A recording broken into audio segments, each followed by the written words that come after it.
กับลาแล้วจบพญาไว้สากลต้นพุ่นจังมาพ่อพบกัน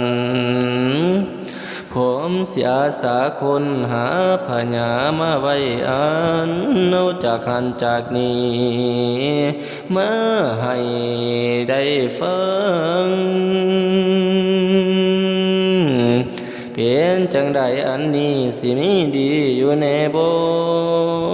ขอ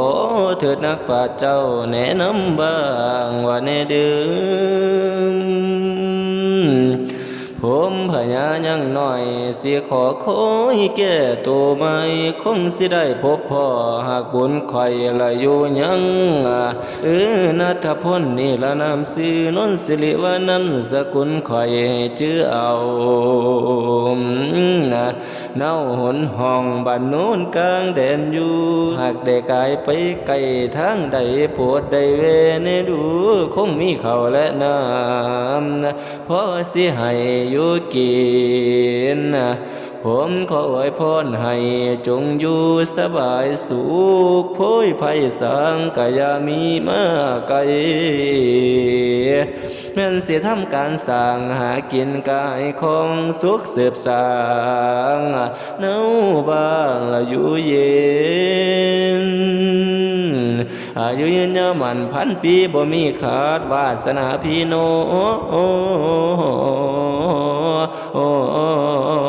งเจริญผ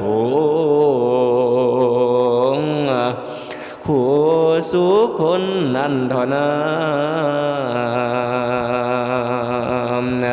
นอลำดู